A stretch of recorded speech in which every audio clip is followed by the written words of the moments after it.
This is Grand Admiral Thrawn. You are listening to the Sarlacc Digest. What a fascinating play on words.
What's up, everyone? Welcome to another edition of the Sarlacc Digest, a podcast bringing you line talk and digesting Star Wars topics over 1,000 years. This is episode 220, being recorded on August 2nd, 2023. I am your host, Darth Moocher. I've got Scott Solo here with me.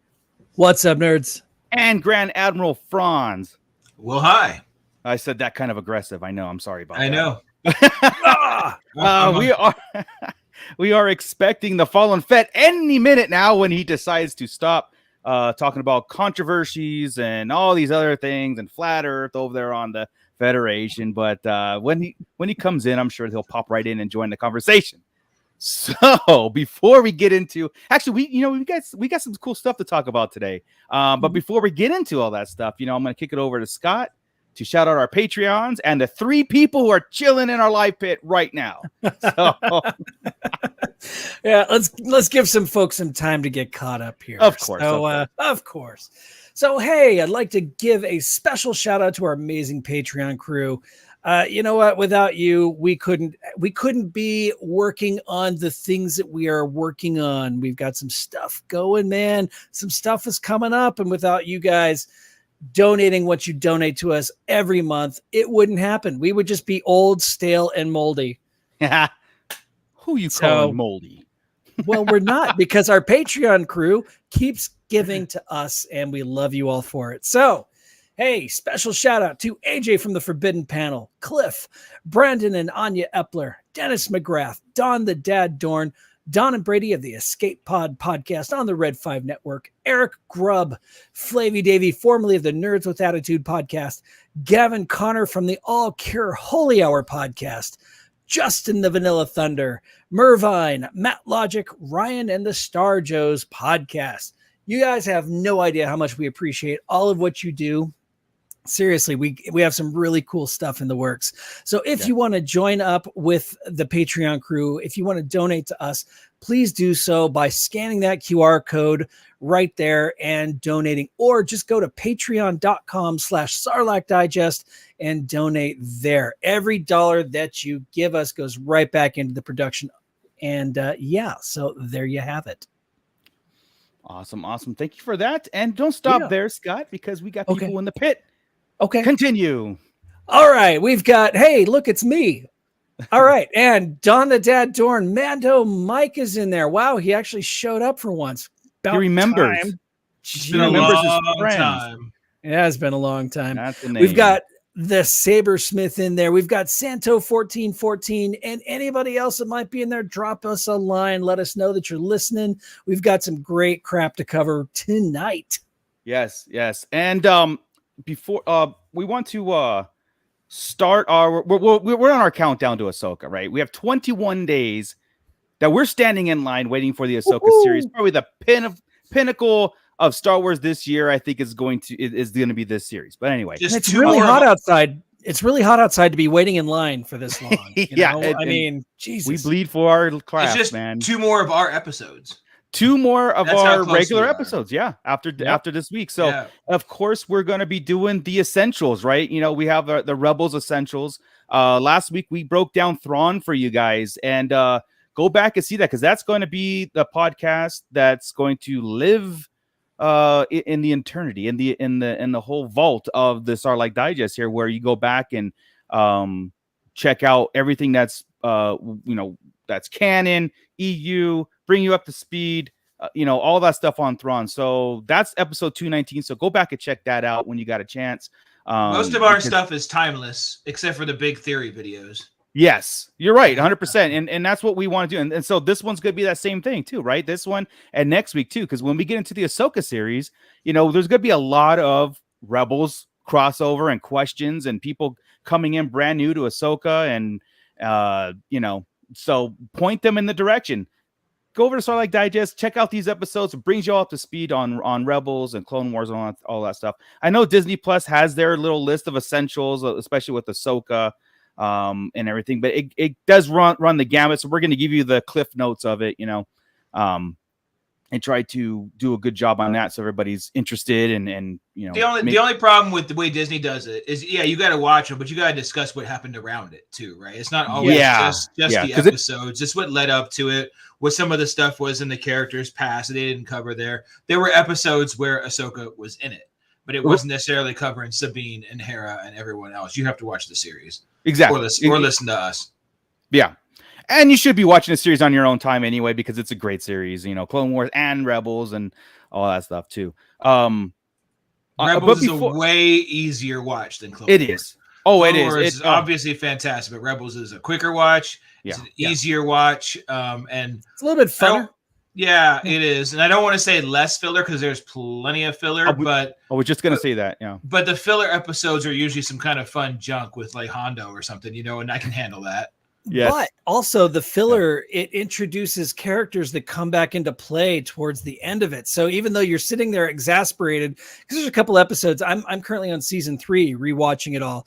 And there's a couple of episodes I've been watching. I'm like, oh my God, this episode's driving. Oh, wait. Oh, this guy's introduced. He comes into play in the final season. So there's a lot of really cool stuff like that in there. They're always good about that, right? That's kind of when we did our Mando theory crafting, and you would go back, okay, well, what they usually do is they give you some shit episode like the Jack Black episode, right?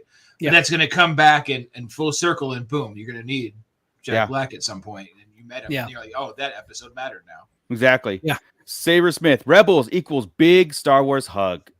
100%. Because every time I go back and watch it, I feel good. I was like, this brings back a lot of memories, and like I said, you really get into it's Star Wars. It's the heart, in my opinion, it's my favorite time of Star Wars. It's the Galactic Empire's oppression. That's my original trilogy. So anything that builds around that, I'm all for it. Yeah, it's all Imperial propaganda. That's what's cool. Yeah. You know, in Rebels, you get all the posters, all the stuff on their TV, on their radio, everything that's going on in their world is all Imperial mayhem. Yeah. So all propaganda. I saw somebody post today, Star Wars Rebels is Star Wars silly. And I'm like, obviously you've not gone to season 3 or 4 yet, because it starts off a little silly. Shit, by the end of season 1, people are dying brutally. I mean, they're getting decapitated. By the second episode, and I watched it today, matter of fact, when Kanan comes out on the 22 pickup, you know, when he shows himself as how are you not in completely after the end of the second episode? Dude, seriously. Because they just open the floodgate and you're like, oh, okay, I know where this show is going. And then like Scott said, it really takes dark turns. I mean, especially with Ezra's family and you know how the Emperor manipulates that, and it's like, oh my God, you know.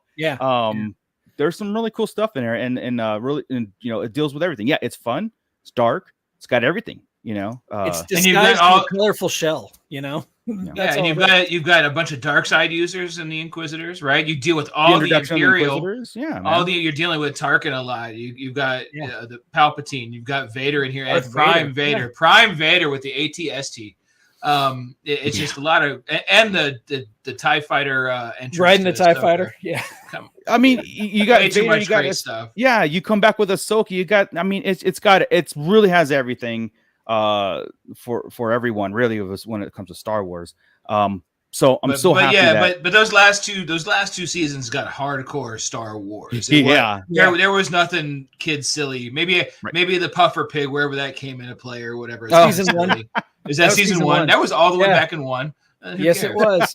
Since season 2 and 3, I mean, those are as Star Wars as you're gonna get. And the hardest thing probably to get through is things like the World Between Worlds, but that was, you know, and then the Bendu. Those kind of things. It raises more questions. But that I think they'll have to deal with. Yeah, you're left with like, what the hell? This is new. Don the Dad Dorn. Is it Rebels is better second time around? For me, absolutely it was. Yep. I wasn't that much into it at first, but then when it finished up, when we got that last season, when we were doing the podcast, and that last season was coming out, and I was like, oh, this is fantastic. You know, it made me really go back. Same thing with Clone Wars. Clone Wars is the same thing. The more it went on and we got more stuff, I had to go back, and I really enjoyed it. So, so let's see. Real fast. Gavin Connor's checking in.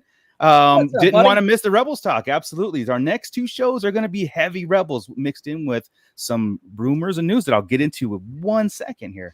Scarif Scuttlebutt podcast. What's up, gents? And Rick Jones checking in. Rebels Rick Jones. The Rebels helicopter sabers were controversial. They were, man. But they didn't come in until Malachor. Until that episode with Malachor, they didn't do the helicopter thing, and they did it only that episode so far. I haven't been through all of season 3 yet, but it exists. It exists. Yep. So if Merrick, think we'll get that live action somehow one day. This would be the one. Right. This is a Rebel season 5. We've got an Inquisitor in it again. Just come in like that. Oh, I wouldn't cringe at it because we know what to it. Kind of like we expect it at this point, right?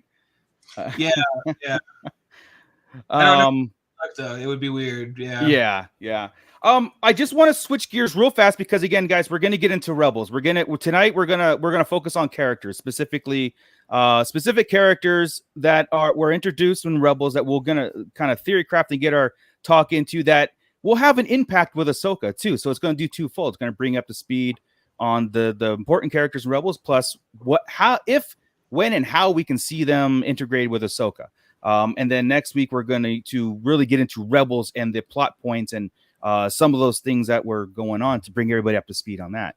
But before we get into that, I wanted to address a couple rumors. Is this Lizzo scandal? I mean, okay, I'll start with that one. Oh no, we were kidding. I'm sure. It wasn't even on my notes, but I don't know. Have you guys seen that Lizzo scandal? Banana. Oh my God. I don't know, guys. You know, I mean, bananas. To me, this stuff that comes out, it was already controversial, and if you want to go hear the scandal, I mean, we can't even read it on here and stay PG-13. What's going on? All right. Let's just say there's bananas and there's orifices, and somebody's not happy, and there's a lawsuit. Yeah. And the most ridiculous thing I saw today was Epic Stream, who's out there, the clickbaity Epic Stream. Their comment was, "This is why Star Wars fans want Lizzo out of The Mandalorian." I'm like, it just happened. No, people were bitching about that 3 months ago. This happened today.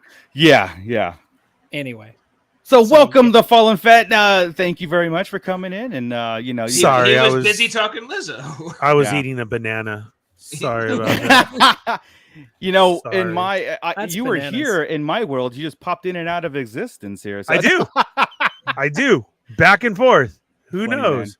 It got crazy there at the end. So crazy. Yeah, of course. But yeah, dude. So what we're gonna do, Ernie, we're gonna of course talk Rebels and all that stuff to bring everybody up to speed. But we're talking about a couple rumors and stuff that's going on right now because it's cool to talk about, right? Yeah. There is the Lizzo controversy, and we'll see what happens with that.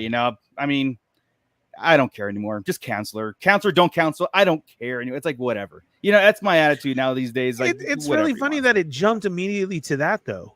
It was like, really funny. It was almost like they held on to it, and then now is the time. Yeah, because I'm sorry, in all news streams that's exactly what I saw and I found that very funny, right? Not the whole what she did or these people going after her or anything. It was immediately, so is she going to be taken out of Star Wars? I know. And it's like you have literally like people saying stuff about her. You know what I mean? Like names and everything. Yeah. And you guys are worried. Is she going to be taken out of Star Wars? Yeah, wow. They're just going to put a blur. That is crazy. And the whole thing. Well, I didn't really think about any plot points we're going to be missing right now, but I'm like, Jack Black's character can just take care of that. That whole episode if it doesn't come back to play later on, the whole episode can go away. But Or it's like Cara Dune. Cara Dune, she did a thing. Her thing was over. She moved on. She's out there in the galaxy doing something else. Same with Lizzo. Lizzo totally she came in, she able to be brought back. Yeah, it's not even something that needs to be touched. We went to her planet. Okay, that's it. Done. Right. Yeah, that's what I'm saying. It only matters in the point that we were just saying that Filoni always revisits characters out of filler episodes. Yes. And that was one of them, and it was the example for a reason. There's going to be a point they're going to need Bombardier for something because he builds stuff, right? He helps rebuild stuff. He's coming up in Ahsoka. But all we have to do is just talk about their place, whatever it was called. We can say their name because the big point was that all the Mandalorians were parked outside, right, as security, right. So you can bring it up, and he's his own character, so that's fine. Yeah, just do it. We just want Jack back in the battle droids. That's all we want. You know what I mean? Yeah. So But again, that's the point. I need my battle droids back. Then that's it. Yeah, that's the way. And Jack Black leads the charge. Let's go. Exactly. Sabersmith. These things go on, and same thing with Jordan Majors with Kang. He's in Loki season 2 trailer. He is. My thing is he's okay. He's okay because he was actually redeemed, right? Victim. Yeah, he got redeemed. Right. It's funny how people always jump on these things without actually without doing any kind of research or anything on it. It's always the headline gets everybody canceled, everybody's fired.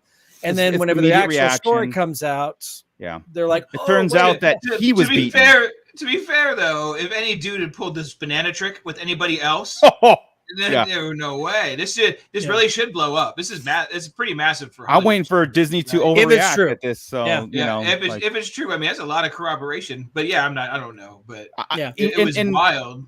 Yeah, and we here look at it like these real people in real life don't exist in Star Wars. We look at their characters. But what's it? Yeah, it doesn't do anything to the plot. Not a thing. We can exactly like Cara Dune. We care about Cara Dune. Gina Carano. I care more. But they mentioned her. They mentioned her, and they caught her off. But we don't even need her mentioned. Exactly. It's just a funny story in the Star Wars verse. Look, it's just can people just sing? The best thing to do was just to mention, and they did not kill her off. Yeah, that is the best. Yeah, that would have been a stupid thing to just because come it leaves out it and open, dude. It leaves it open to right. Because you don't know what's going on. Like we said, the whole Jonathan Majors thing, everything. There's even this situation, it's not, but it doesn't need to be brought up right away. It doesn't have anything to do with our story or the thing. Like, okay, she's a freak.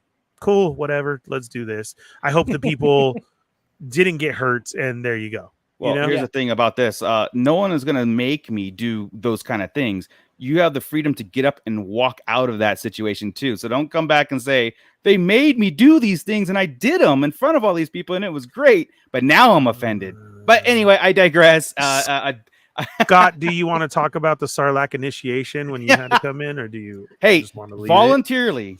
I don't. What happens in the broom closet stays in the broom closet. I don't want to get these guys canceled. I really enjoy my time here. I don't want to get these. Read guys from the canceled. script, Scott. Read from the script. Everything they is are great. treating I am me not well. being held here under my what's that say? Exactly. Anyway, okay. So the other big thing I thought the initiation was actually just trying to find Moocher's house. I thought that was hazing. The first one to find me and survive, gets to be on the show. Turn left at the banjos. But yeah, the other big thing is the Lando series is gaining some waves and some talk again, which is cool because out of all the shows that were greenlit, red lit, greenlit, whatever it was, Lando seems to me to be the one that I wanted to carry forward, right? Like, I know we all talked about this too. And now that I guess the writers were out, and now Donald Glover, and now he's and his brother are going to be writing it. And then Billy D came out with a tweet says, "Hello, what do we have here?" I mean, as that was his memoir. I know. I'm not going to say that was his memoir, but the timing is good. Yes. Yeah, the timing is interesting. But it had people going. He's the man. He knew what he was doing, right? Yeah. He knew what he was doing. He did. Yeah. He was waiting for Lando to start trending again on Twitter, right? And then it has been, and he's boom. It was or he did say finally this is coming out, right? Like he kind of had held on to it. So maybe there was something Lando related. And they're like, until we start the Lando stuff, you can't. I was bummed that a book followed that tweet. You know what I mean? Because I was like, I'll still read it. I'm gonna still read it, Billy D. I'm gonna dive into that. But like, damn, it would have been like a whole like wink, wink, guys. Something's happening. But I mean, look, these are just talks, and these are just what the status is. Those guys have the job of writing it. Who knows if they even will, because Disney has given them the freedom of time, I guess, on this. They're saying when your schedules open up and you write it, you bring it to us, then we'll look at it. So, and they really won't do anything until the strike's over anyway. Correct. So it's like, that's true. Yeah. But it's cool to say, like, we're at home, right? Me and my brother coming up with concepts. Like, that's as I see it as, that's right? Cool, like, all this stuff is going on. We know that. I hope everything works out for everybody. I was just talking to Paul right now, and I'm totally all for it and everything. And like I said, I hope they get. So that was a nice, really nod to like, hey, just giving you information. Like, we were on the couch and we're starting to write something here. So that's cool. Yeah. Like I said, it's one of those titles on that slate that we saw for that I was like, oh, cool. I want to see this. This is like, if I had to pick and choose, like, boom, that's the number one thing I want to do. And that one is still being talked about and still being in the circulation and the rumors and kind of official progression on things, which makes me happy on that. Yeah, there's no talk about the droid show or Squadron, nothing like that. There's always some Lando talk right now, and it is neat. Is this? Yeah. Rick Jones is saying sad that the Lando writer from before was never told he was fired. He was found out on Instagram. I didn't know that. He did say that's pretty low. I didn't know. So yeah.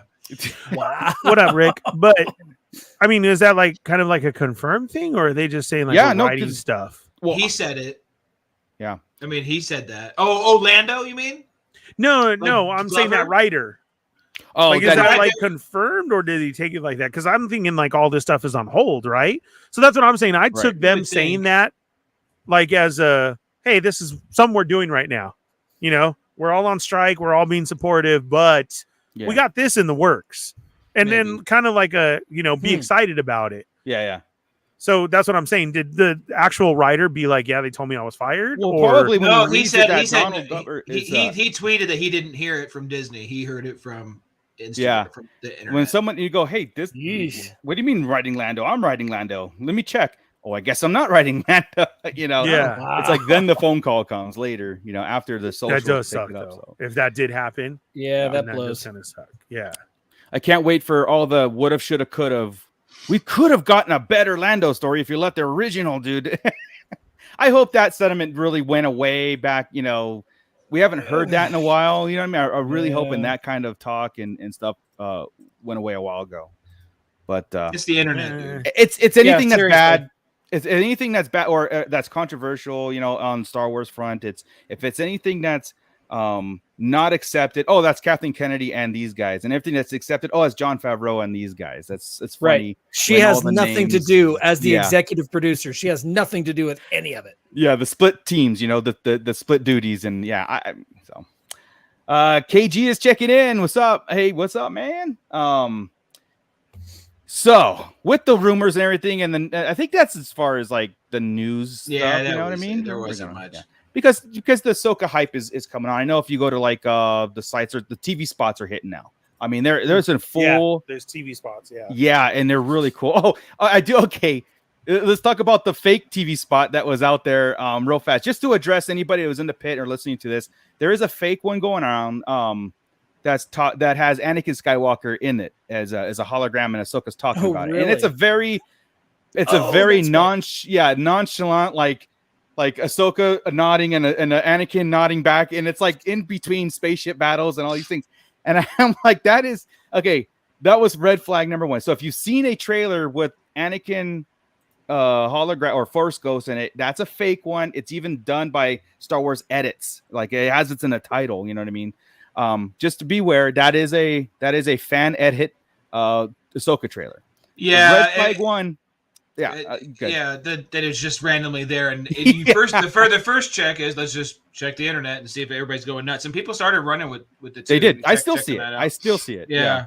No, but there was kind of a little bit of confirmation. Did you see that about Anakin in it? I think we all already know. I don't doubt it. Yeah. So the Amazon merchandise. Stop looking for fashion in all the wrong places. Add a little out of this world, blah, blah, blah. Graphic t-shirts. Transport yourself to a galaxy far, far away. Cool new apparel featuring Ahsoka, Sabine, Anakin Skywalker, Mon Mothma, and all your favorite Star Wars Ahsoka characters. Yeah. We have no doubt Ahsoka, Anakin Skywalker should be in some shape or form as a Force Ghost, flashback, whatever, in the Ahsoka series. So I know that's why they did that edit. You know what I mean? Like I probably put that in there as like, yeah, we might see this. So I'm not. I thought he said it at Celebration. No, what do you mean said it at Celebration? No, I don't. Yeah, I thought he said. I think the rumor was because he was in Kenobi, right? That he stuck around to do other things, and I think that he had to shoot other stuff. That was the talk around the campfire. Yes. So I don't think there was ever a solid, like, super confirmation. Like a solid confirmation. I think we all took it was always implied, or at least we inferred it, whatever it was. And I thought there was. Yeah. But yeah, when you see a trailer like that and something that big, it would have been at the very end after it says Ahsoka August 23rd, and then you would have this reveal and then fade to black. I mean, here's the cool thing about Hayden showing up or even saying Anakin Skywalker is your favorite character. So what are we getting? That's the thing is we have no idea, right? I hope we get two things. I hope we get all of it. I hope we get the flashback fully heavy, and I hope we get him coming to talk to Ahsoka as a Force Ghost. Yeah, I mean, I do. I really hope they kneel into or they dive into that. If the end isn't Anakin talking to Luke and Ahsoka, I'm gonna be pissed. Like the movie, the end of the movie. I disagree. That's what I want. I know that's what you want. I want flashbacks because I don't know. There too. Yeah. I want the flashbacks more than the Force Ghost thing because, or maybe if we get a Force Ghost thing, I don't know. Anakin is a Force Ghost with the convoluted story. We went over this a couple weeks ago. The convoluted ways of becoming a Force Ghost. Well, it just. He's already a Force Ghost. I know, but I want flashbacks because I think it would be cool to see. Right.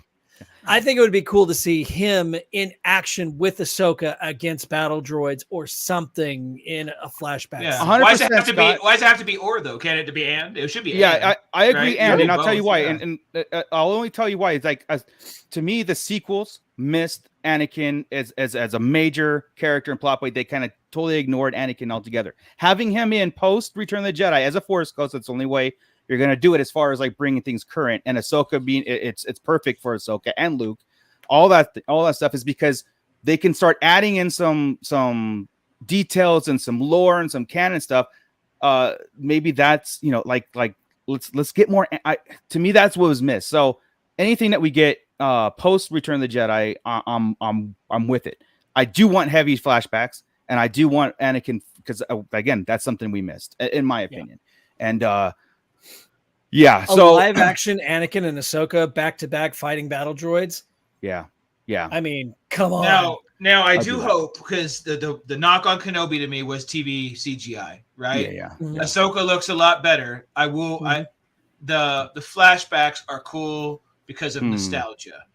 Yeah. If you look at them with a critic's eye, they don't look fantastic. They look like we're trying. Anakin looked like a 40-year-old, 21-year-old. Yeah, and the building and everything looks like you're trying to make it look like Attack of the Clones was in 2002.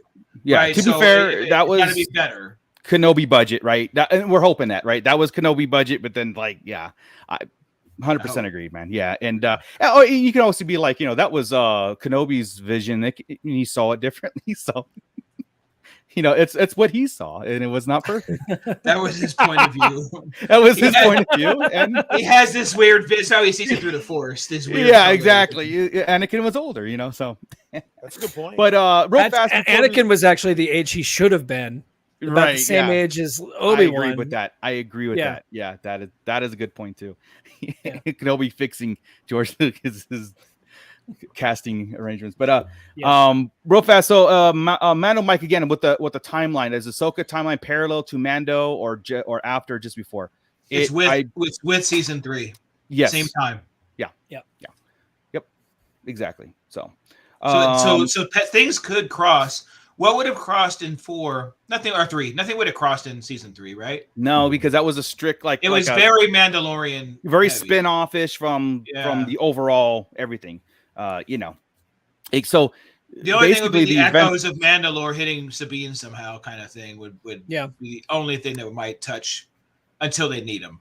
It would, It would make sense to have it after season 3, because then if you have it parallel, then you couldn't have Mando in Ahsoka. You know what I mean? Because he's doing his own thing. But it's just gonna have to be like Carson Teva is gonna Nick Fury it and intertwine it all. And that's how it's gonna have to be. Yeah. Sabersmith is saying, who's to say we don't see Plo Koon in a flashback? And it would make sense with Ahsoka. Yeah. And Filoni loves him some Plo Koon. 1,000,000,000%. I do want to see. I see it. And Plo Koon, and when we get into Ahsoka essentials and all that stuff, Plo Koon is the one who found her. So it's very, very important. But it's like that season 7 of Clone Wars when they did that flashback and they had Ahsoka as a kid and doing the training, and you had the Filoni Bukaki, and you had Kanan and Depa Billaba and Plo Koon and Anakin walking with they were just all in that room watching Ahsoka fight, and that was great, kind of right? Would be cool. Yeah. But he's dead. He's dead.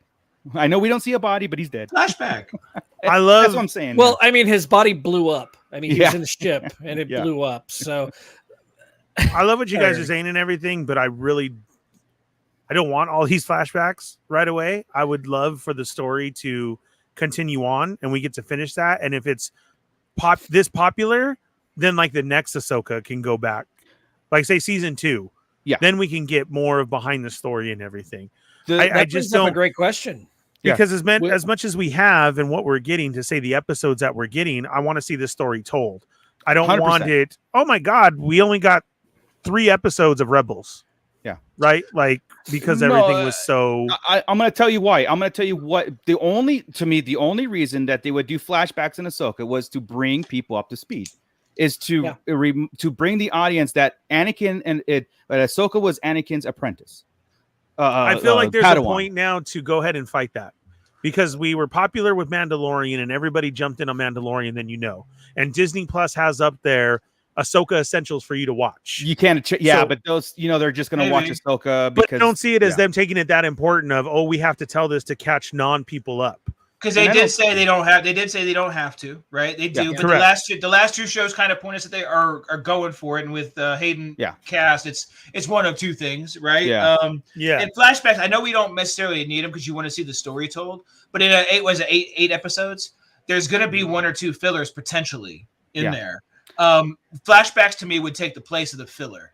That would be the filler, and I don't think there'd be whole episodes myself. I think it would be like back to like meditation bullshit, like a minute here, a minute there kind of stuff. Ernie. But also to Ernie's point, though, around that point is we have done it 2 times in a row, and it's new to Star Wars, going flashbacks. So maybe pulling back on the flashbacks wouldn't be a horrible idea either. And I don't need them. We just kind of nostalgia wise, we want to see them, but it's a big wish, right?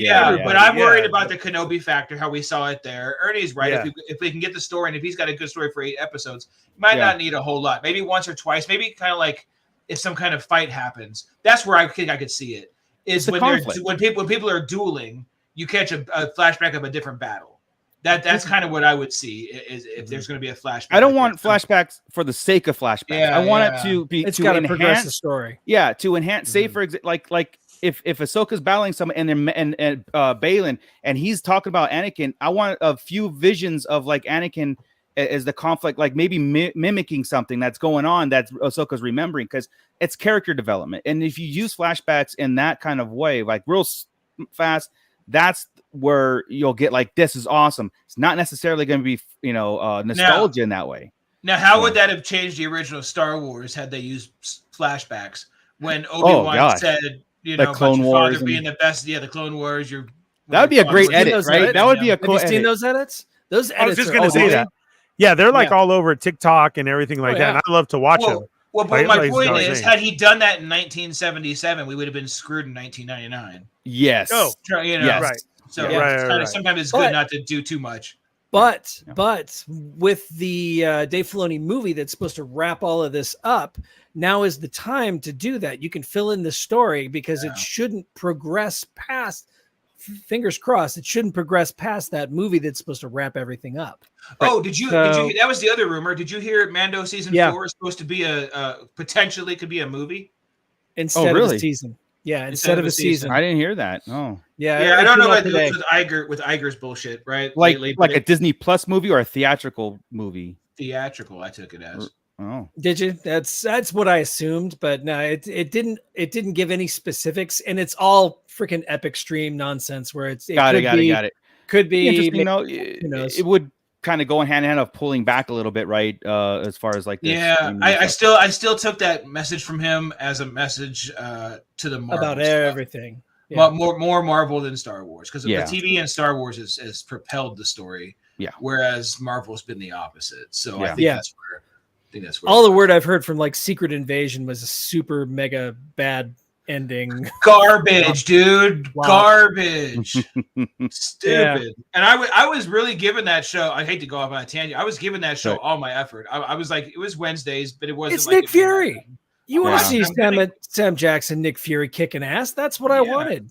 Yeah, and Kira's in it. I mean, let's check this out. What's going on? And credit. Let's go. And they're all awesome. But until the end, and the new villain or hero or whatever, get out of here. I just destroyed the Marvel universe. I need Deadpool to come here, reset it. Yeah, it felt like it was like a what are we doing here? Like he made somebody. That's impossible. Anyway, yeah. So sorry, that's a Beyond the Pit episode that we'll have to touch on that. That'd be great. But okay, guys. So let's take this time now, and I know we did 20-30 minutes of Ahsoka theory crafting. That's what we do, and I'm sure it's going to happen again in the next 30 minutes when we start talking about Rebels and stuff and going forward, right? So essentially, Ahsoka is Rebel season 5. So today's character development or character deep dive, what we're doing? Yeah. So so I know Scott made some slides, and I'll go ahead and start to talk about it. And Scott, you could put them up and all that stuff. Sure. But we'll start with the Ghost Crew, okay? Because I mean, we're gonna start with the Ghost crew, but I think more of the talk is gonna come into the secondary characters because this is stuff that we know of, right?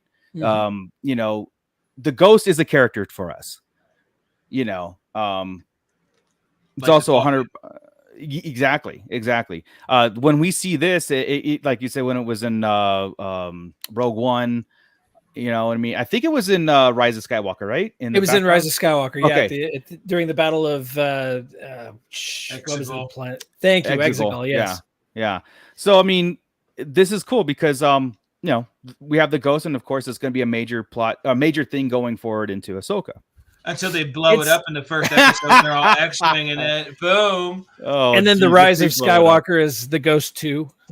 Yeah. Completely unrelated, customized Corellian VCX 100 light freighter. Yeah. Right. Exactly. So, but I mean, the Ghost is not only just a character; it's a really cool looking vehicle. It's their home. It's the center stage for the entirety of the of the Rebel series. So. Yeah. I thought it deserved its own slide here. It's a character. So, yeah.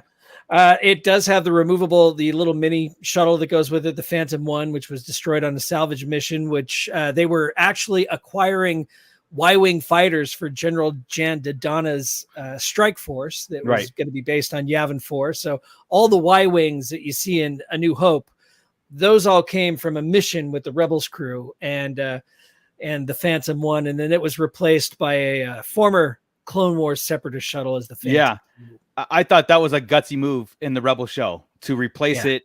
You know what I mean? That's what I love about like Star Wars sometimes when the progression really hits and it changes things. You know what I mean? Because the Ghost had already been iconic with the Phantom, you know, that whole thing, and then it's like you basically like killed half the ship, and then you brought a Separatist ship to attach itself, called the Phantom 2, and then moved on with it. So I thought.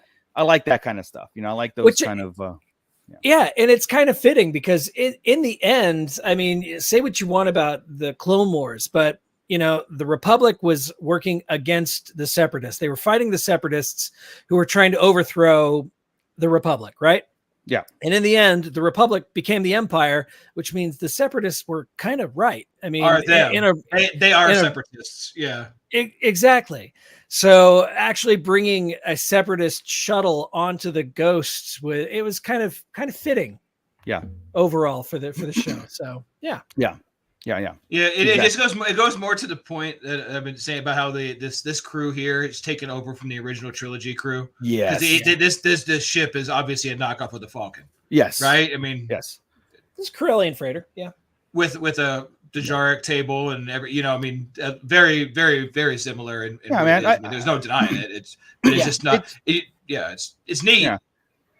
With the crew, it's how they took it over. They literally went through and took over everybody's. Which is neat. I like it.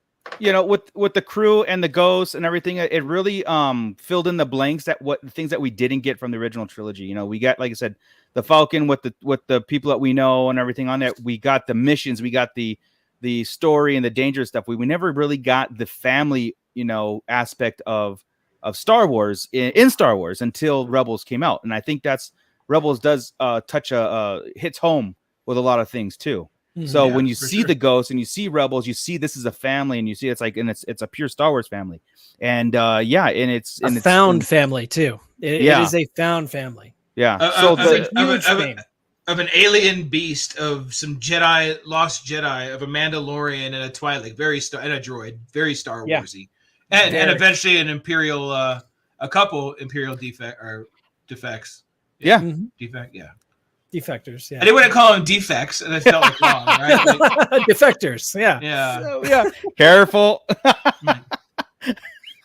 It's not like the R word, right? He's got a visual tail. It's a defect. No. Oh my gosh. Gotta make sure everything's okay. Okay. Continue, Scott. So, all right, we'll move on to Spectre, because each member of the Ghost crew is labeled with they're all code named. Yeah. So you've got Spectre 1 through Spectre 7, actually. We'll get to number 7 in a later on frame here. But Spectre 1, for some strange reason, it doesn't make any sense to me. But so Spectre 7's going to come later?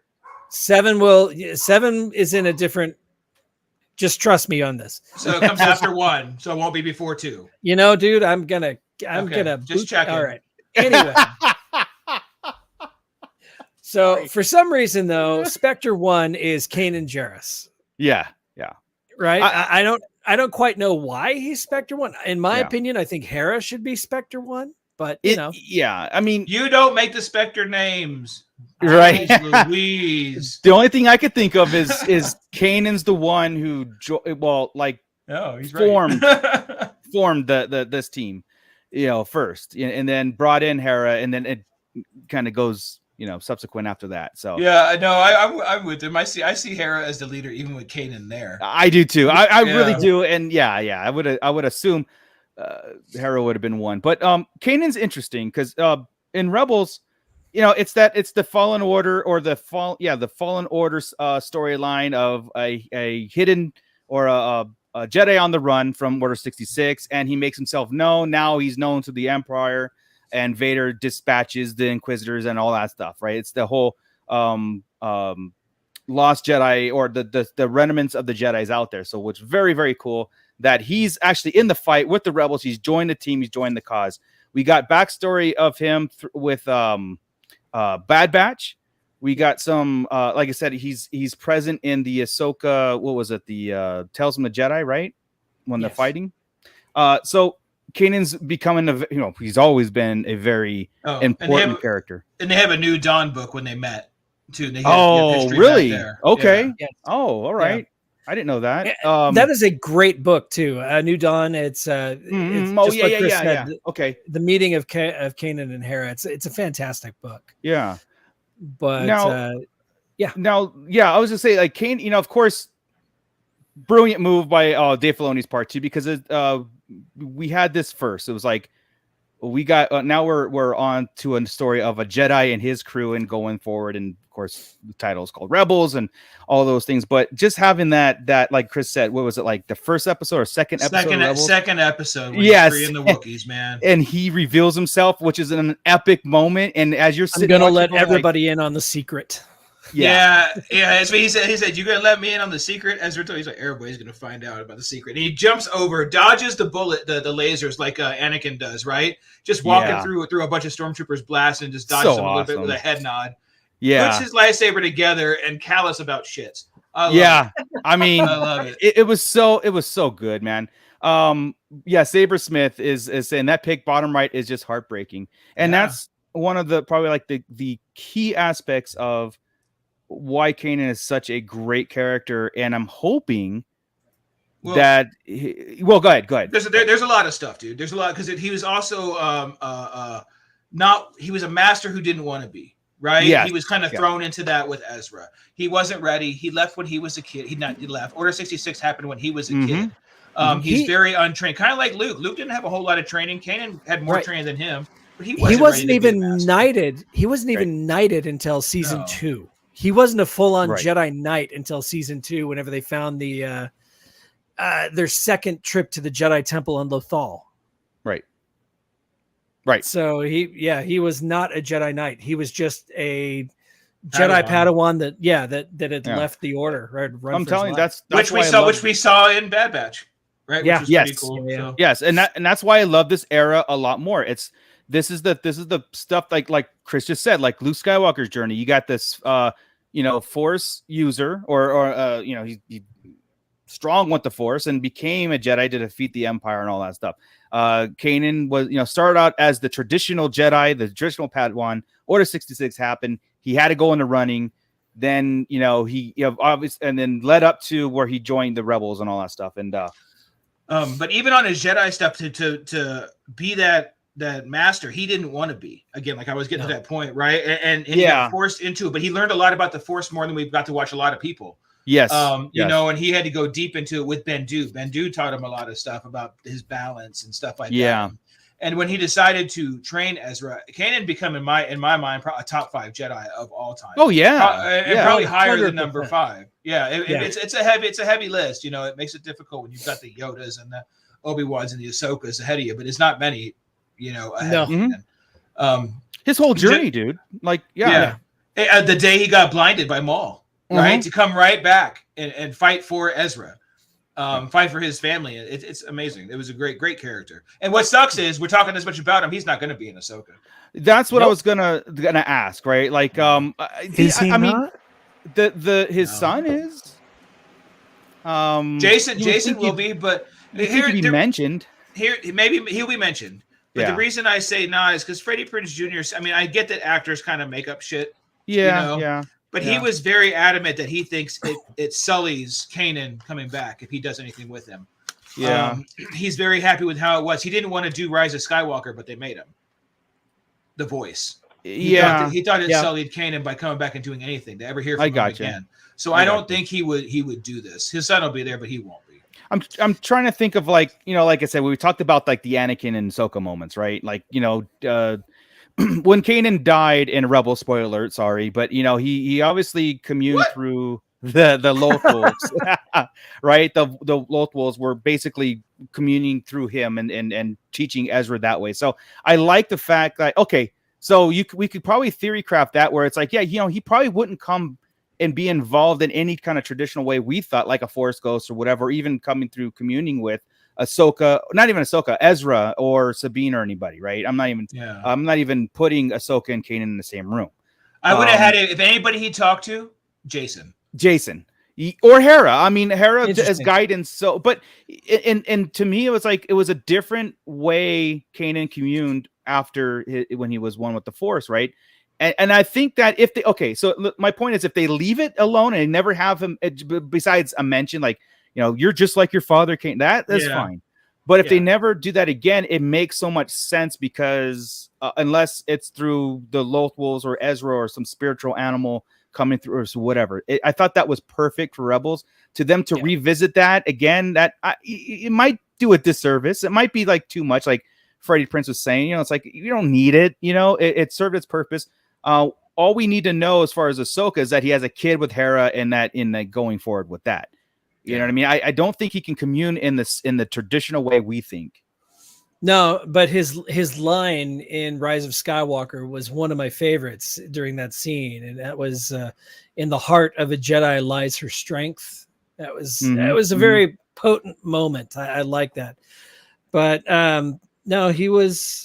I think you're right. I think he should be done. I think he should be done. They should just move on with the Force. And but he was the Padawan. Caleb Doom was the Padawan of Depa Billaba, who was in Episode 1. She was on the Jedi Council. Mm-hmm.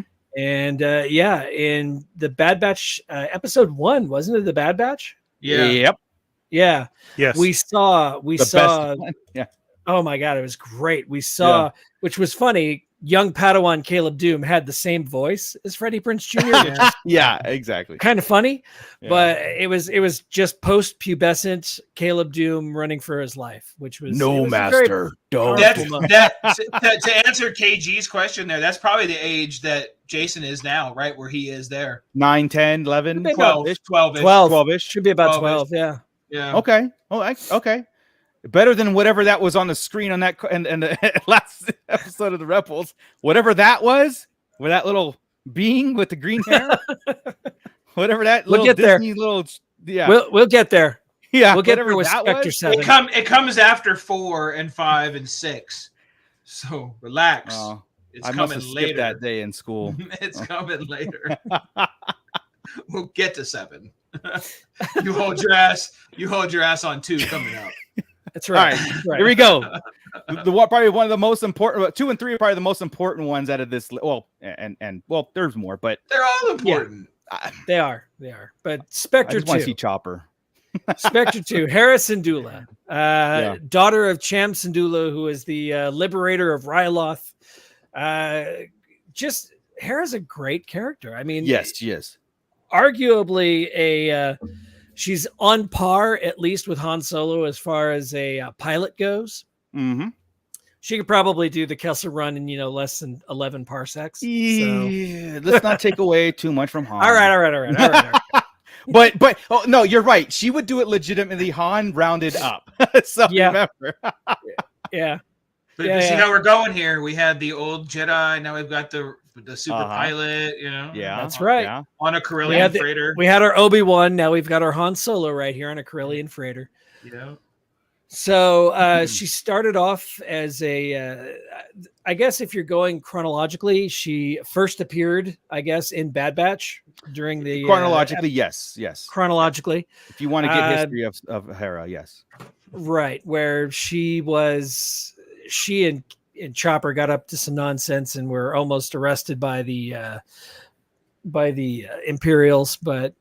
Yeah, overall, that's where she made her official, I guess, chronological debut. Or was it Dark? Was it Dark Disciple? Because Cham was in that and Hera was in there. I did not read Dark Disciple. No, wait, no, I did. I did read Dark Disciple. Dark Disciple was a great book. I don't remember Hera being in that. Just for a second, it's while Cham was going through her dad was, the whole thing. She was, I remember in Clone Wars, when Cham was in there, his daughter was actually blue. He had a different daughter. Awesome. Oh, really? Oh yeah. Yeah. There's a couple continuity issues. Yeah. Between Clone Wars and Rebels. And if you go back and watch Bad Batch and you go back and watch Rebels, you see all these Hera stuff, she doesn't have an accent in Rebels. Just like all the Twi'leks do. Right. But she does have a strong French accent whenever she gets frustrated with her father, which is actually kind of fun. So. Yeah, or when she hides from Thrawn and pretends not to be Hera, and she's just that. Yep. Like I said, there's a lot out there. There's a lot of content out there for these characters, right? Like you said, Caleb goes all over the place, and Hera is all over the place. Her dad in that storyline, Ryloth, is all over the place. Hera's also like in the Alphabet Squadron books is one of the leaders in there. She's all over right now in canon. She's not she's not anywhere a stranger to a lot of people. Right. Yeah. Right. Okay, so in her youth, what you're seeing there is shortly after she rescues Chopper from a Y-wing fighter. Chopper was a navigator on a Y-wing fighter. He was the astromech droid that crashed. The pilot died, but she was able to rescue and repair Chopper. I guess. I think Chopper still may have a few blown circuits, but. So what do we think her level of activity is going to be in Ahsoka? Well, I mean, again, for bringing anybody that needs to be up to speed on too, her and Kanan had a relationship and had Jason after his death, after Kanan's death. So just that's important. They had a relationship, right? Hold on, we're not on 7 yet. We're on 2. God damn it! What? He's numbered them. Stay on target. I'm not talking about you. I'm talking about the relationship. Inspector 7 was the result. Okay, so what are we going to say about 7 when we get to 7? Nothing. We don't want to talk about. Who cares about 7? All right, so we went. Will he have green or brown hair? Yeah, we don't care about Jason. Oh, you will. I know. Well, exactly. But I just wanted to throw that out in the notes. When people transcribe this, that Hera and Kanan were in a relationship. Okay, move on. Essentially, she is the mother of the group. She's the mother of the group. She's the captain of the Ghost. Eventually, she becomes Captain Syndulla from the Republic, or not. I'm sorry, not the Republic, but the Rebellion. Eventually, becoming General Syndulla. You actually hear her name called in Rogue One when they're on Yavin 4, which is really freaking cool. You see the Ghost. And you hear her name being called, and you see Chopper roll by in Rogue One. So for those eagle-eyed viewers that want to go back and watch Rogue One, just take a listen and take a look at what you see. There's a lot of Rebels content in, it's real fast, but there's a lot of content in Rebels. So and that Forces of Destiny one placed her at Endor. Yes, right. Parked right next to the Falcon afterwards. Yep. Yep, and they were jabbering on about who the fastest pilot was back then. Yep, that's right. Yep. A lot of content. And cool. She was also the test pilot for the B-wing fighter whenever the B-wing fighter was introduced in I think season 2 of Rebels. She was the leader of Phoenix Squadron, being Phoenix 1, and so there's a lot of Hera content out there that I highly recommend everybody dive into. Yes. So there Spectre we go. 3. Spectre 3. Okay, on to Spectre 3. Chopper. How the hell is a droid Spectre 3? I mean, how is he not? How's he not? Yeah, I don't understand that that statement, because I'm like, in Star Wars, droids are, Yeah, that was pretty racist, dude. Yeah, that was I love Chopper. I think this. Oh, some of your best friends are droids, aren't they? Yeah, that's right. That's right. No, I freaking love Chopper. The only droid you ever see pick up blasters and start shooting at people. I mean, this guy and cussing at him. Yeah, he's throwing other droids overboard. He's Chopper's a menace. Chopper's a menace, dude. He's a problem, and it's awesome that Filoni voices him. He'll still voice him. It's just Filoni basically mumbling. I believe every sentence that he says is cussing. Yeah, probably. Me too, dude. Me too. I think he's got a higher kill count than just about anybody else. He might only be outshone by the Death Star. So it's so funny because Chopper has a distinct look for an astromech, right? I mean, he's built like just all these different parts or whatever, right? And it's funny every time in Rebels when Sabine paints him up to infiltrate the Empire, he's just another droid in this going on, and the Empire never ever has another droid like this, or there are other kind of Chopper droids around there. He's like, you know what I mean, and he seamlessly just goes in there as like, I belong here, and nobody questions it. I love that. Hey, dude, confidence. You just do it until Papa Schmitty. Yes, the war criminal Chopper. Yes. What up, Papa? My thing that I anticipate the most out of the Ahsoka is hopefully we get a Chopper R2D2 either work together or standoff or bickering. I mean, you got the two most temperamental droids possibly having more screen time together. Chopper's like the Joe Pesci of the Star Wars droids. Yeah. I mean, he did fight with R2 in 2 episodes of Rebels, which was just basically chest bumping and a lot of beeping at each other. Or R2 beeps and Chopper just kind of squawks at him, right? Like a psychopath. But I mean, this droid, if you haven't watched Rebels yet and you're watching us, whenever we're done, just go watch for Chopper. If anything else, the comic relief right there, man. Yep. He's the comic relief. He's the perfect the perfect droid. He's just like the original droids, as BB-8 wasn't quite them. Right, it was a little too timid, and Chopper's close. Chopper's pretty close to R2. I mean, if not on par. Right. If you think about it, he's like R2 without the safety net of C-3PO hanging around. He's just R2 unleashed. Unfiltered. Just go. Yeah, exactly. Rude all the time.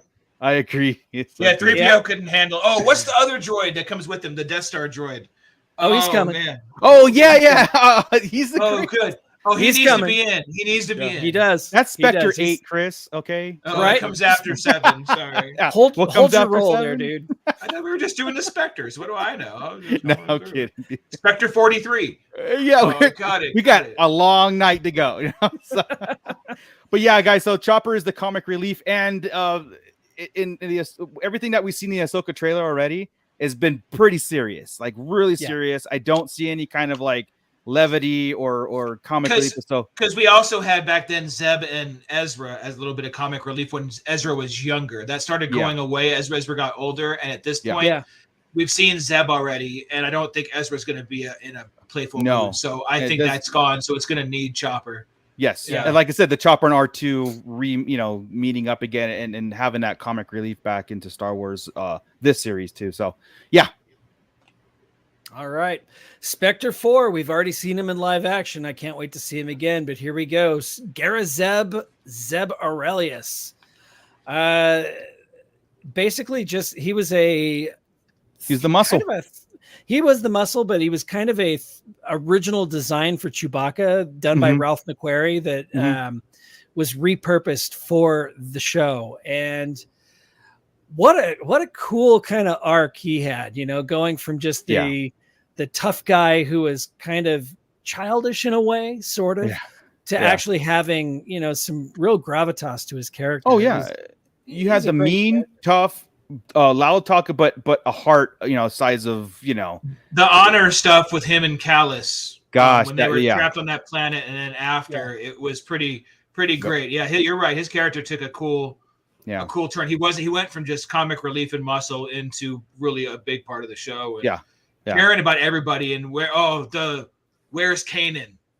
Yeah, don't give me that. Come on, dude. Jesus, come on. Yeah, you did that. You went there. I know. Oh, that was a mess. Dude. That was a mess. Yeah. Oh, I don't want to revisit that. You gotta though. I do. Yeah. But no, Zeb slowly started to become like one of my favorite. Every time he was in a show and or a mission by himself, I just enjoyed the hell out of this dude. And to have him to come back and say the test was the live action and Mando season 3, knowing where he's at and knowing he's there and possibly going to be, propelled into the Ahsoka series. Yeah. I'm so thrilled with that. So there's no way he's not going to be a big part of it, because as much as we talk about Sabine being told to come after Ezra and Hera being the mother, this is his bigger brother. And they got really close, and they were really the first ones to kind of get close. And Zeb, damn, he's the one that went back and got him after they left him. You know, he left him on. They're connected. He'll be in this. Yeah, the growth. I said, if any character has growth, it's Zeb had a real good growth throughout the Rebels series. It started too, and there was a episode in, I think it was season 2, where he thinks he's the last Lasat in the universe, right? And he comes across 2 other Lasats who are looking for their new homeworld. Long story short, there's a guy, we're going to get to him a little bit later. Callus, Agent Callus of the Imperial. Is he part of the ISB, or is he just? I think he's just an Imperial agent. Well, ISB trained him. Yularen trained him. That's right. So there's a lot of growth there because Callus, sorry, my brain is fried right now. Callus actually took part in the extermination of the Lasat race. Right. But this episode in season 2 is one of the most beautifully animated episodes of any Star Wars you will ever see, where they go to find the new Lasan homeworld for his people. And it shows it's kind of like a kicking off point to where you start taking Zeb a little more seriously, because until that point he was more comic relief, like punching Ezra in the shoulder and right. smacking Chopper upside the head and stuff like that and making weird quips. And after that episode, you really start to see character growth, and you start to see him develop into a more of a leader. And you can't go wrong with God damn it, people, just watch Rebels. Jesus Christ. No, I get what you're saying, and man, like it's like a simple story with Zeb. You know what I mean? It's kind of simple, because it kicks off exactly who he is at the beginning of Rebels, and you get this growth going through, and you find out these like really cool thing, and like that big brother thing to Ezra. It started off as hey, who's his kid, whatever, and it got to grow. And every time he thought something happened to Ezra, it was like tearful. It was, like I said, the family bonding of this group. Everybody has their role to play. Yeah, and it was okay for him to mess with Ezra, but nobody else could. Exactly. Hey, that's right. Yeah, exactly. Yeah. No, 100%. I think he even said that at one point in an episode too. Probably. Yeah. Nobody punches him but me. You're right. Exactly. That's right. So we saw him in Mandalorian season 3. He looked great at that bar standing next to Carson Teva. I mean, come on now. Yep. Let's do this. Let's go. I'm ready. The connections are all there, man. I can't wait. This is So all right, Ernie, what do you know? So what episode does Paul come into? You're muted. On purpose. I'm sure he knows. I'm sure he knows. He told us though. I mean, like. I love the miming.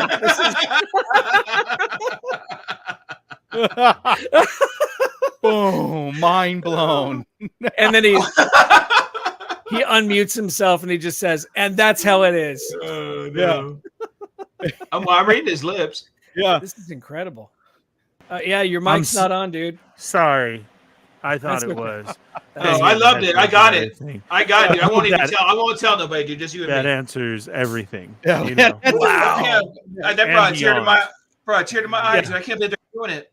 Yeah. That's amazing. That's amazing. That's amazing. I don't even know why it's called Ahsoka anymore. But seriously. Yeah. Wow. So good. You're not going to get in trouble for that, right? So that's all it should be called, with a beam of light. Yeah. That's it. Right. That's the greatest. Yeah. We're easy to please. Yeah. That's all it has to be. That's it. That's funny, man. All right. So on to the Mandalorian end of things. And we've got Spectre 5, who is, of course, Sabine Wren. Who is not 7. No. You know, whatever comes after 4. Let's just mute him.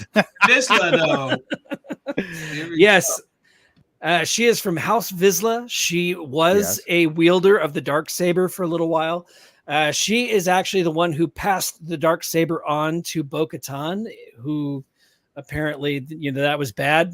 Eventually, we haven't seen exactly what happened necessarily with.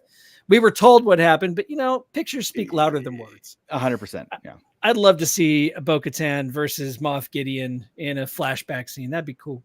Yeah. But Sabine Wren is the artist of the group. She's an explosives expert. She is the weaponer of the group. Mm-hmm. And apparently maybe a Padawan. Ernie, what do you know about that? Just kidding. He can't say a damn word. He's just going to mute himself again. Oh, there he goes. So at their saber. Okay. Oh, sorry. That's saber is hers. It is different. Okay. All right. Oh yeah. The saber is definitely hers, for sure. Yeah, that was a completely different hilt. No, it's not. It's not Ezra's hilt. It's Ezra's. Yeah, it's Ezra's. It's not Ezra. It's not Ezra's hilt. I saw pictures back to back, like compared to both of them, and I mean, there is slightly different modifications to it, but essentially it's the same hilt. So you're right in a sense that it is hers, and it's like I said, there's a couple of things. I feel like we need to go back to the crew here real quick, just so we can see. Oh yeah, yes. I did a side by side, and camera's on. I mean, yeah, Marco, you're totally right. No, it looks like Ezra's saber, but modified. You know what I mean? There's like certain I did a whole. It would make sense after a few years for her to modify it. It was just weird that she would modify it. Like I said, in a sense, it's her saber, but it's Ezra's hilt. But why? Let's read between the lines here with what the Fallen Fett just said, which was, it is not Ezra's saber, which means he knows a little bit of something about her being a Padawan to Ahsoka, possibly. Well, that's what he said. But if you look side by side on the pictures, it's the same. It's not. The emitter's different. Everything's different. I could see her. Not everything. Yeah, not everything. I mean, it's very, very close. It's very close. Now I've got to do a Google search for Sabine's lightsaber. But going back to Sabine real fast, like to kind of keep the whole Rebels character stuff. Sabine probably has the most what was that, Chris? I saw that. I said no, I'm giving it to you. I'm giving it to you. I mean, like I said, cleaned up. Yeah, it's like to me, it's like a modified Ezra saber. The emitter is different. The top's different. Yes. Right. That's the buttons. I think there's a button or something. It went from red to brown. Yeah. Or red to gold. You're right. That's it. Yeah. The pummel and all that stuff. Yeah. It's Ezra's second. So you're right. I'm out. But it's going to be labeled as Sabine Saber, it is labeled as Sabine Saber. That's much like Rey's saber. Yeah, and that's where much like getting at. Luke's saber was Anakin's saber. Anakin's saber was Luke's saber. Yeah, and that's what Ernie's getting at, because at Comic-Con they had a display and it said Sabine Saber on it. You know what I mean? And everybody was like, "What the hell?" But to me, and then at Doc Ondar's they have Ezra Saber. Yes. Yeah. With the different, and all it is the top's different. The top's different. You're correct. Son of a bitch. I hate it. Yeah. $300 for that piece. Just change the top. Anyway, let me finish this thought. Okay.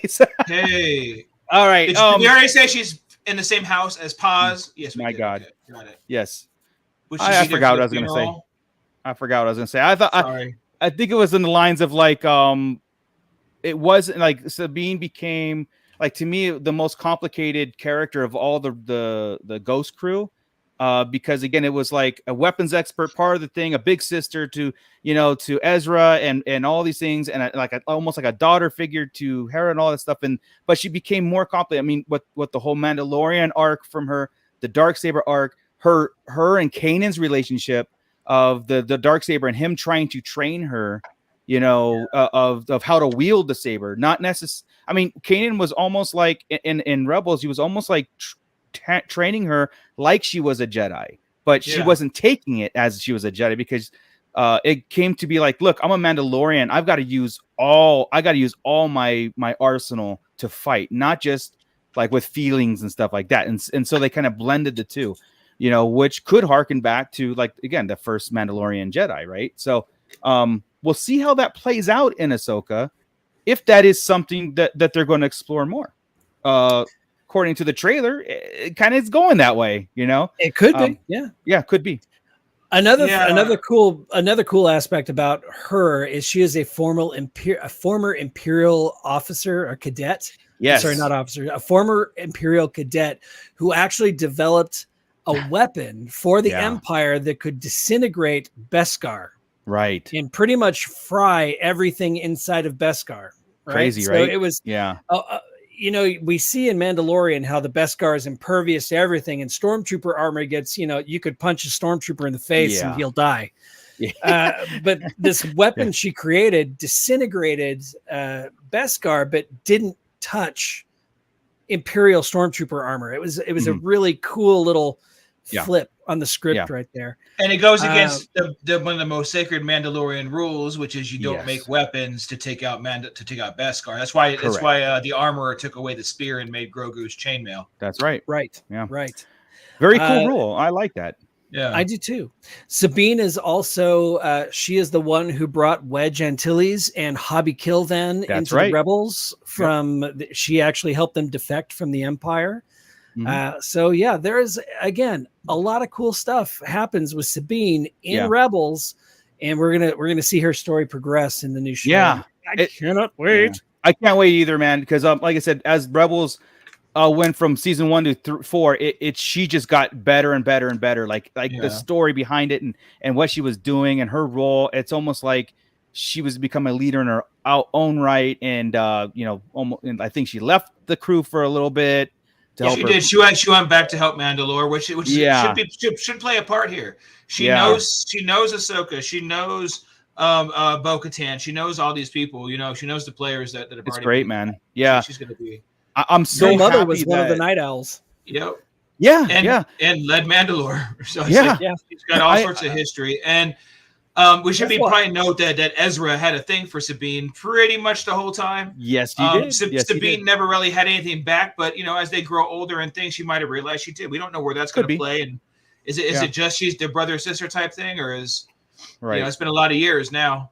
Right. No, we'll see how that relationship takes effect, especially if Ezra has turned dark. Yeah, that's true too. Man. Like she failed him or something, or would it be, hey, the sun's going down, big fella? Is that what she's going to be? I don't want to see Ezra go dark, but at the same time, as I'm rewatching, I'm like, this is going to happen. This dude is, being out with Thrawn and wherever he's at, doing whatever he's doing. I don't see him being as pure as, he was always kind of, on the toeing the line of dark side. So. He was making decisions out there without thinking about anything. If you think about it too, it was Kanan's Jedi way, what he was and the differences. Kanan was already in love with Hera, right, and like that. So we had attachment. So it really wasn't never true. And the decisions that he always made seemed to go, I'm doing this for the family. And so being away, it was always for the greater good. Always. And how we talked about Thrawn, the last one, I think it's going to have a very heavy effect on him. On how he sees things now. He made Anakin type choices. Yeah. Like Anakin would go Obi-Wan's not here. I'm going to kill everybody in this room because I need to. Ezra almost had those moments, This is what's so cool about Rebels is our Star Wars family, and it's basically Filoni's family, right? It's his way to tell the Star Wars story. And here's Ezra with Thrawn. Yeah. So I think that's a big point that we need to look at is, and we can't hate on him for it either. No. I think it's going to hurt us more than anything. It's going to traditional. It's going to tear at our heartstrings, basically, and be like, we're going to empathize with him. We're going to be over like, oh yeah, no shit, he went over there. Correct. Yeah. And then to see Sabine affected by it, like we said, she never was, but she's living in his house now. She's done the saber. She's this is going to be a big impact. Okay. Yeah. She found everything. Yeah, she knows all about it. And it can be a certain type of way of I was, but I didn't, The one friend always that wants to call you after you found your love for 2 weeks. Yeah. And she's like, oh my God, I had no idea. Yeah, you did. You always knew. Did. Yeah. Right. And that's going to be her. And now he has fallen. So yeah. We'll see. KG, I believe there's a good chance Ezra has fallen. Yeah. I do too. Yeah. I don't want it to happen, but yeah. Yeah, I'm not saying that. Oh, this has got to be. It's got to be. No, it doesn't have to be. I just have that. I have that feeling, like looking at it like an overall story and why it's why Ahsoka and Sabine are just in that. I don't think it has to been fallen. It just has to been like teetering on that side of dark. You know what I mean? Oh, you guys aren't listening. Like I think we've got a bad feeling about this. Yeah, you're kind of like Anakin right before the turn. I misunderstood on my aspect of it. Like you said, fallen dark side. I'm thinking dead, but yeah, like I think Ezra is dead. I hope not too. I mean, we've only seen him in hologram. We've only seen him in hologram form. It makes more of an impact. And a hologram we've already seen in cartoon. Yeah. Again, it's just more of an impact. Why Sabine is there and touching the portrait and kind of doing things, and why Ahsoka's so mad. I mean, it's just like because she missed the chance because they missed it. They couldn't save him. Correct. Right. It was too late. But Ezra's. It's like Ezra could be dead, but his message is there of that hope and and don't forget me. Find me. You are meaning like messing with me right now, man. That's just wrong. No, they won't. They won't. He'll be there. Yeah, KG meant dark. You guys were meaning dark. In that second episode, just going, holy shit. I think it would have a bigger impact to myself if he is, but yeah. I'm just throwing it out there. I think he'll just be on that edge of dark like Thrawn, right? For a reason, for a purpose, doing things. He's probably redemption. I hope they've found some kind of dark side haven on that side, or they're in the Emperor. Or if they're anywhere near the Emperor's stuff, right? We got to talk about Tannis and stuff eventually. Yeah, there'd be hordes of information, Sith artifacts, things like that. That Ezra, I'm cool with that, man. Has some history with. Yeah. I'm cool with that. I just to me, if it it sets up the possibilities of redemption stories, and I'm like over it myself personally. I'm over redemption. If Ezra is dark, and you know what I mean, like even be dark and be dark. Yeah, 100%. What if they were searching for Grogu because the experiments with Ezra failed? Yeah, I'm in. Yeah, they need Jedi, right? That's what all these guys are being cloned and screwed with. Yeah. They're all, and they were all part of that council. You had Admiral Pelion right there with Moff Gideon. That's why Rey, that's why Rey is all the Jedi. Yeah, that's right. Because they've got straight DNA of all the freaking Jedi. Well, Scott, we just went right into Spectre 6. It comes before 7. Sure. So why don't we just go ahead and? Guess what's coming? Guess what's coming? I'm so excited. So we've been talking about Spectre 6 and the Orphan of Lothal is what I like to call him. Aladdin. Aladdin. Yeah. Actually was Aladdin when this first that's why I really couldn't latch on to Rebels when it first came out. I was kind of like, I don't know what I'm doing here. Even it had stuff. It had to be like a long term a rewatch to me really grasp on, especially Ezra. You know what I mean? Ezra was annoying to me, but so was Ahsoka. Oh, he was. Yeah, so, exactly. And then what was it? By season 3, Ahsoka was badass. By season 3 of Rebels, Ezra was badass. It was just, man. I mean, number one, his lightsaber was incredible. He had the blaster that also was a lightsaber. Yeah. Yep. I mean, he still suffered from the stay here, and he runs off and does and saves the day, kind of with no repercussion. No. I think he screwed up plenty of times going off to save the day. I mean, it kind of. Like even the Maul, when he left after Maul, he regretted that. Although Kenobi took care of it, it was like one of those things where he kind of learned his lesson. But in the end, that was his arc, right? by the end of that season, he had kind of learned his lesson not to go off and be a chucklehead. Yeah. But it did take that long. He didn't necessarily learn it after Malachor. Right. Which is when he kind of should have. Matter of fact, after that season, when Kanan was gone blind, right, and everything else was going on, he was sitting there still opening up the holocron. Right. You remember that episode where there was the episode where he had the holocron in his hand. It was right after Kanan got blinded, so it was the season finale of season 2. Yeah. Twilight of the Apprentice Part 2, and he's holding that, and the reflection of the red like shown up in his eyes, and all of us were like, "Oh, he's going full Sith." Yeah, Darth Maul's infiltration of rebels and into Ezra was fantastic. Like their arc was fantastic. Where Maul, it was so funny. Like Maul kept calling him his apprentice. You know, I'm going to complete your training and stuff. And Kane's like, "You'll never." And Maul just like, my apprentice might differ. You know. Man, and Ezra never really fought him about it. No, right? he didn't. He did. Come on, my apprentice. He did. Yeah, but not then. There was a point. No, not at the beginning, but towards the end, he's like, I will never join you. The whole Luke thing. I'll never join you. But that was after the blinding stuff. You know, it was up a little bit. He went back and forth with Maul. One of the coolest things I thought about Ezra was his connection to the wildlife on Lothal specifically. Yes, not just the wildlife on Lothal, though. He could also reach out to just about any creature in the forest. The Purgles, eventually the spiders on Chopper Base, and the Lothcats and the Lothwolves. He was having visions of Lothcats in season 2. What's that? Didn't he do the shadow creatures on that? Was that him, or was that Hera and Sabine only? No, it was Kanan and Ezra together, the shadow creatures on that asteroid. Gotcha. Yeah. That was whenever Kanan was trying to teach. I think Kanan could sense that he had a special connection to the wildlife, so he tried to hone that skill in him, and then Ezra just took it to the next level. Yeah. Oh, I love it. Yeah, with the Lothwolves, and then like I said, And then his penchant for grabbing onto not nicknames, but aliases.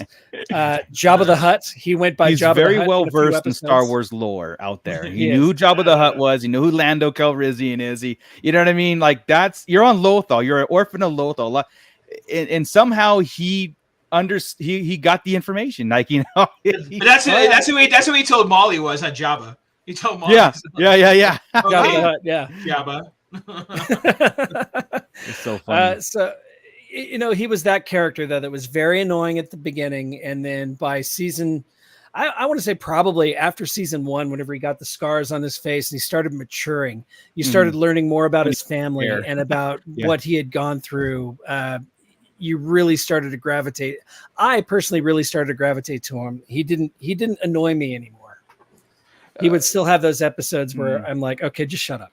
But he's still a good character. It's of course, everything's written as growth, right? Immaturity, and then you learn life lessons, and you go through things. That's like I said, Ahsoka had, to me, it was like the biggest growing pain until she, grew. I was like, oh crap, she's the best, character ever almost at this point.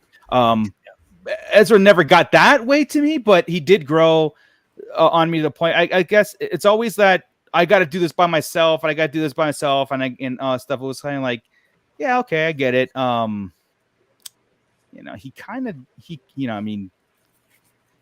Did he get Kanan killed? I mean, like it was Kanan sacrificed himself to save Ezra, but Ezra put him in that situation. It's like Hera put him in that situation. Hera, actually, he was rescuing Hera. Yeah. So it wasn't Ezra that put him in that situation. Kanan went off to rescue Hera, and that's what got him killed. Had Ezra had his way, he would have pulled him out of there and ruined the timeline, and things would have gone kablooey. Yeah, but I wasn't at where Ezra and Sabine were out there. They pulled out, and then Hera got herself captured, and then Kanan went to go get Hera. I think that's how. Again, it was the result of it, because they went to bomb the place or whatever. That was Hera. That was Hera's doing right there. Hera went to the Calicori, got herself caught. That's it. Yeah, but I thought it was trying to rescue Ezra, and then got herself captured, and then Kanan captured her, and then got himself killed. I don't know. I have to. No, they all went in there. They flew on those fake things. They flew in the gliders, right? Hera was all loopy. They went out. They got over. It was Hera being caught. It was Ezra's fault about the eyes. Yes, the eyes. Ezra okay, was, definitely. Yeah, his blind trust. It's funny. His blind trust in Maul ended up blinding Kanan. So yeah. Which helped Kanan to see? Oh, what a wild circle it was. So good. Seriously, so it really was. And being a part of it too is the whole thing about Ezra is his growing. We got to see him grow. Yeah. Like even Scott said, like he never annoyed me, but like I heard that from a lot of people. Oh, what an annoying character! But we got to see him grow. We got to be when it's all said and done. When it's all said and done, I was like, wow, that was cool. But the journey was a little bit hard to take. It got rough. That's me. I mean, that's just me, dude. We were having the same thing with Omega in the last 2 episodes with Omega. I was like, all right, then here we go. Exactly. Thankfully, a little bit faster on her journey. That's why we never give up. That's why we don't go, oh, I'm not watching this anymore. Right. Yeah. I liked his journey though. Yeah. Yeah. I did too. Yeah. So we'll see what happens, man. We'll see what Spectre 6 takes us into Ahsoka.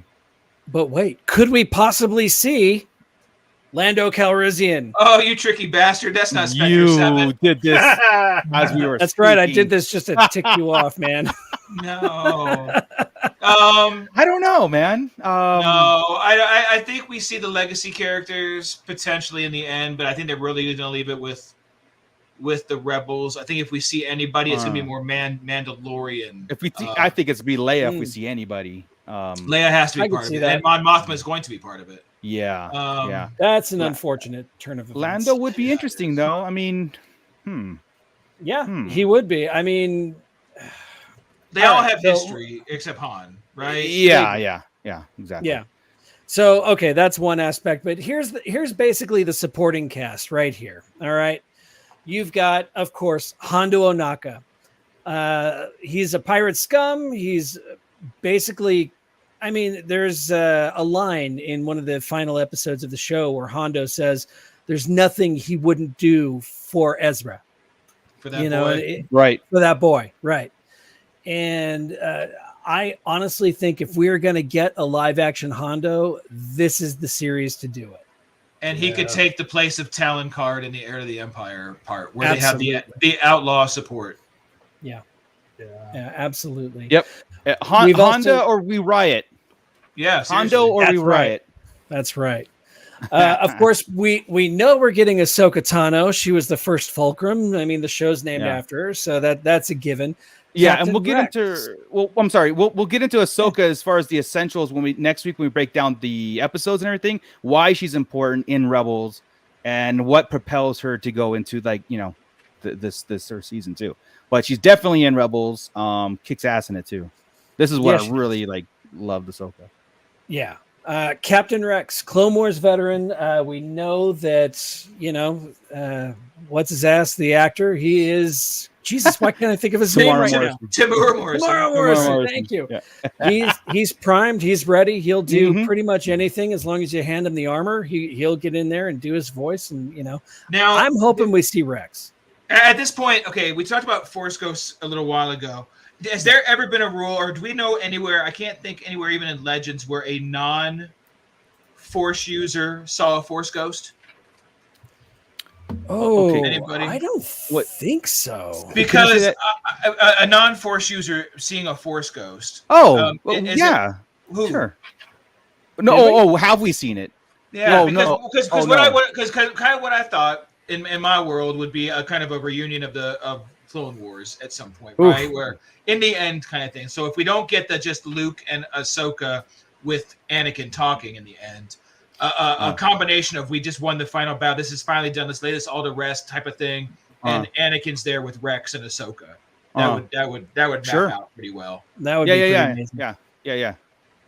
I thought you were asking if it was possible, not. Well, I don't know if it could be. I don't know. I mean, I would assume the Force Ghost itself would kind of know all the ins and outs, but since we I don't think so, and here's why. Because whenever Yoda was telling Obi-Wan, I need you to learn how to commune with the dead, how to, speak.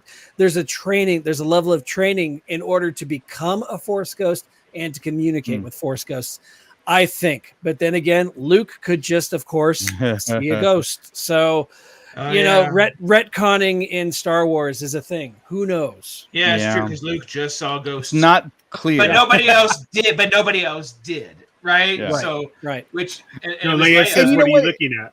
Yeah, exactly. And it's cool that it's not clear, because there could be rules that we haven't tapped into yet. You know what I mean? It's not like those rules as far as like it was just learned by Yoda, by Qui-Gon and stuff to become a Force ghost and to see him. So not all the rules and regulations are been written yet. It was just something they tapped into. So it is something that could be explored and really we can go further with that. So it was. I remember in Legends, basically if a Force user died, they were a ghost. Dark side, light side didn't matter. If you were a Force user, boom, you were a ghost. And there was something kind of cool about that. But then they made it a thing, though. So now it's a thing. So it's not just Yeah. Well, it was also that dark side couldn't be a ghost. The dark side held you back from being a ghost. Right? Yeah, they could only come back in holocrons. Yeah, Old Republic era was they would only after the prequels, because in the beginning that is not necessarily true. That is not true at all. As a matter of fact, if you go to like Tales of the Jedi, where you had the old Sith Freedon Nad and all those other Sith characters that were Force ghosts that were leading Exar Kun and Eula Keldroma to the dark side. So now that is definitely something that happened after the prequels. Once it was made complicated, then it stopped happening. So, yeah. Anyway, so then we've got, of course, Agent Kallus, who's a former Imperial agent who defected to become the second Fulcrum. Yeah. I want to see him. Yeah. The dude that went from one of the exterminators of the Lasat people to actually being like best friends with Zeb. And join the rebels, right? Well, and it would track. He'd be doing the same thing Zeb is doing now, because if they went to Lasat together, he's not going to stay back on Lasat with Zeb's family while Zeb's out here fighting. Yeah. So it tracks that he'll be out here with them. Hell yeah. Right.